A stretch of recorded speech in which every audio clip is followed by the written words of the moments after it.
In Earth, or better yet, human terms, it took years before the Pantheons would find their way back to Earth. Compiling information from the stolen ship, the Tieflings, the Kashmirs, the Yankets, they figured that best we have a decade, and at worst, have a maximum of 7 years. That is not a lot of time to elevate an entire species into space. From research and development through design, manufacturing, training, testing, and eventual deployment takes time. As the man says, time is not on your side. The new allies of humanity had to swallow their pride and accept the new doctrines. Just as before in human territory, those that are raised a certain way do not want to be told, or worse yet shown, that their way does not work anymore. That being said, one cannot forget the lessons of the past, as they do teach for the future. For the first year, everything is clumsy, to say the least, as everyone from scientists to the grunts ironed out all the issues with the upcoming new types of warfare. Those that built the new infrastructure worked tirelessly as they built the new weapons and ships needed to protect their families and their homes.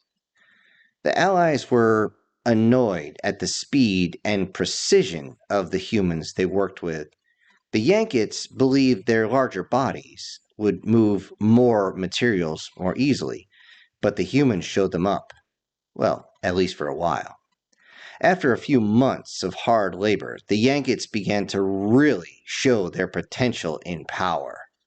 Though they had a lot of difficulty with the cardio portion, no one could debate their power as they could lift full 55-gallon drums one-handed, alone. The Kashmirs had more difficulty as their feline forms made it difficult for them to do labor jobs. Also, they had little to do in technical industry as they could only copy existing ships. In fact, just working with blueprints was difficult for them as they could not quite image it in their minds from the paper into a three-dimensional image. This was due to the fact that they were actually a hunting and roaming society before the Pantheon showed up at their planet. Where they did excel was places like dealing with children, surprisingly. Their furry exterior calmed the younger children, and their very, very large stature would intimidate the teenagers, making them shut up and listen. Inside the military, the amalgamation of the three species made for some very, very interesting situations. The first was getting the Kashmirs and Yankets to actually wear clothing.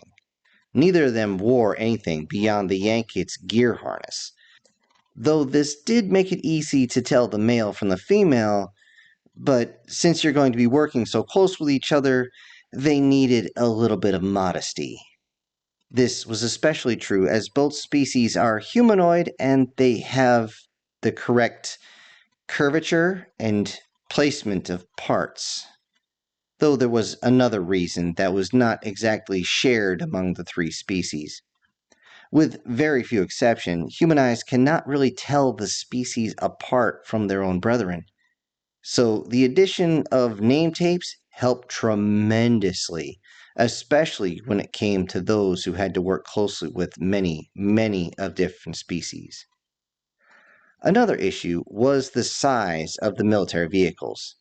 Though plenty of room for tieflings, being they're so small, but there was barely enough room for humans as is in any of the vehicles. A common practice in military vehicles and vessels is to make them only big enough for the quote-unquote average human. Even if the average is 2 to 8 inches smaller than the average of the human in your country, since these decisions are performed by committees that will never ever even use the vehicles or gear, most of the existing military vehicles had to be scrapped. On the brighter side, this just made more materials for other defenses. Much of it was sent to the defense net that was being set up around Earth. The Allies didn't quite understand why the humans were setting up layers upon layers of defenses. They had to be told about human history and the creation of the castle defense, also known as an electric defense, or as the youth like to call it, a hippity hoppity get the fuck off my property. The more it was explained, the more they understood the humans' evil grin when they spoke about it. Ships built originally were shuttles, large transports to carry equipment up so that stations could be built. These stations are not for the building of ships, but for the retrieval and recovery of materials. Materials caught floating around the planet initially. Within 3 years, bases had been set up on Luna, and it took almost 6 years total to get functioning colonies on Mars. Since Mars is much closer to the belt, most of the refinement stations were actually sent to it, dragged across the ether, and set in orbit. The pace quickened at that point, not only due to the desperate need to set up defenses, but what was found in the crew's blood. Well, to be more specific, it was inside their bone marrow. The doctors and engineers had a lot of trouble figuring it out. However, what was in their bodies changed humanity. They weren't sure initially if it was either the rapid movement through Pantheon FTL or their time on the alien planet with its strange radiation from its twin pulsars, but somehow the crew were regenerating. Everyone said they looked very healthy when they first got back from being in a survival situation for almost 5 full years. Somehow, the marrow had adjusted and changed the way their blood was formulated. Most people didn't believe it until the pictures of the man that bargained with the military came to light. He is now just past 60 years old, Earth time, and he looks like he's in his late 20s. Not only that, but all his previous medical issues, such as bad joints from being airborne, were gone. His memory was incredibly sharp, and he could ingest knowledge like some young child. The only thing that stuck out was the emerald color of his eyes that all the crew now seemed to possess. It did not long for the truth to come out. The engines of the Pantheon ship seemed to have taken a small hit as they left Earth. This supposed leak was not nearly enough to damage a Pantheon, but for a human, on the molecular level, that much exposure caused a welcome mutation. This was such a massive alteration to the human condition that most didn't know what to do.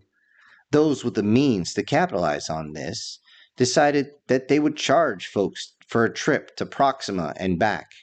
Though this would take a couple of weeks to actually go back and forth, those that walked off the ship were already showing signs of improvement. From healing old injury to curing blindness and paralysis. Everyone, of course, jumped on this and would work even harder, with those suffering from mental illness cured and limbs growing back within weeks. The human production sprung forward even stronger and faster than before. At the 7-year mark, a strong effort was made to create a bunch of long-range probes to give even more warning for Earth. As Earth and Mars defenses got much more robust, the Kashmirs and Yankets began to become displeased. They wanted to protect their families and their homeworlds from the Pantheon threat. The human leadership went to them and asked them to wait for one more human year, saying, "We'll have a surprise waiting for them." Over the course of that year, the Yanket and Kashmir began to train on ships built specifically for them, designed specifically to complement each other's fighting style. The Kashmir ships were sleeker and smaller as they liked maneuverability and to hunt in packs. The Yanket ships were more robust, though fewer in number. The Yanket ships would have much more armor and heavier weapons. There were systems that were ubiquitous for both of their ships, though. There was the life support system, of course, along with very, very similar engines and controls. Although what surprised the Allies the most was the inclusion of a stealth generator. This device would create an interdiction field that would make it impossible for the Pantheons to detect the ship once it was engaged. The drawback is that the interdiction field generator could not maintain if they used energy weapon. The burst of energy from any weapon like that would simply flow back into the shield itself and then overload or possibly short out the field, causing an emergency shutdown of the generator.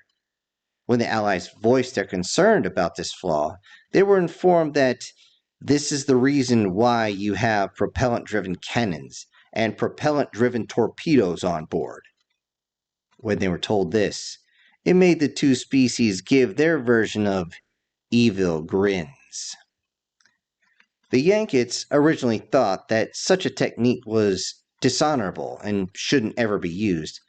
One of the humans, a former XO of a submarine, asked, "Do you want to be honorable and dead, or do you want to win?" The Kashmirs in the room howled in delight as they realized their practice of ambushing their prey would be put to full effect. Thanks to them dealing with humans and understanding human history and their battle techniques, the Allies did not leave at the 8th year like they thought they would, but waited until almost the 10th. This way, they would be leaving with full fleets as they headed back to their system. A few did stay, as was the agreement. The human command offered to send a few of their own ships to assist both of their allies. However, both allies gave their version of, "This is our fight." It would only be another few months before word came back from the Yanket. They had successfully destroyed 2 Pantheon ships closing in on their planet. 0 losses. Within a year of this victory, the Kashmir had taken out a single Pantheon ship, and the Yankets had splashed 2 more. Things are going well. But the message to the Allies is simple. The real battle has not yet begun. They are also emphasizing, no matter what, the Pantheons cannot learn of the technology ever. Of course, even the lowest on the totem pole realized what this meant.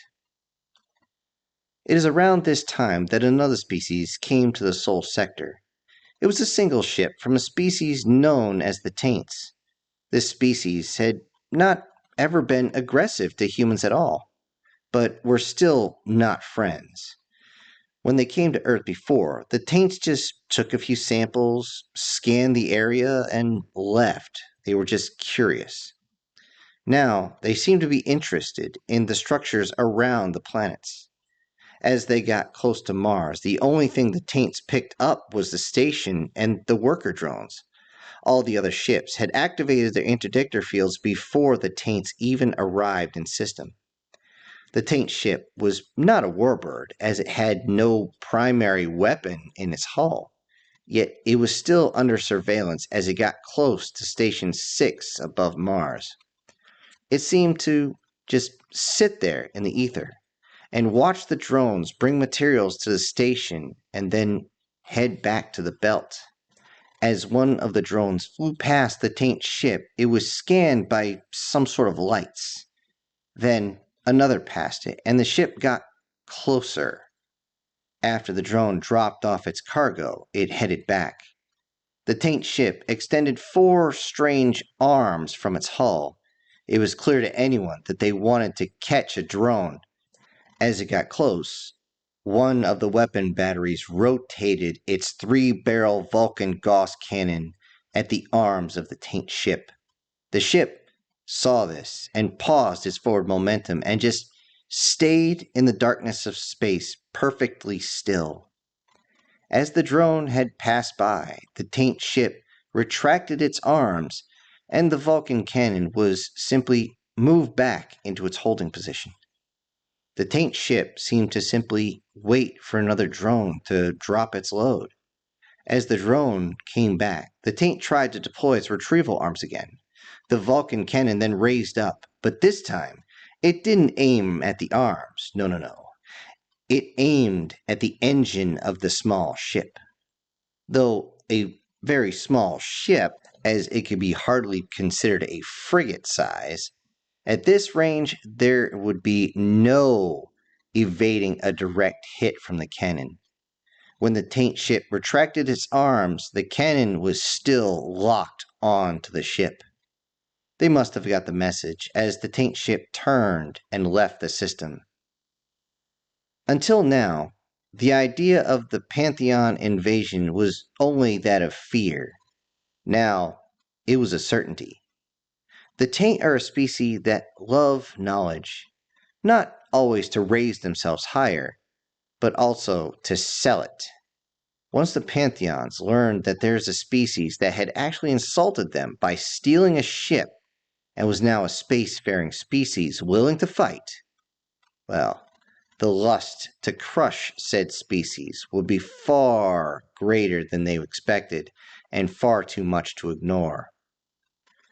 Realizing that an attack is now imminent, one of the spokesmen, a battleship commander, actually sent out a message to all of humanity to let them know what was going on. He said, "The Pantheons will come.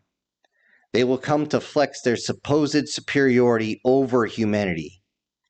Well, humanity has only one thing to say to those Xenos. Bring it on, bitch."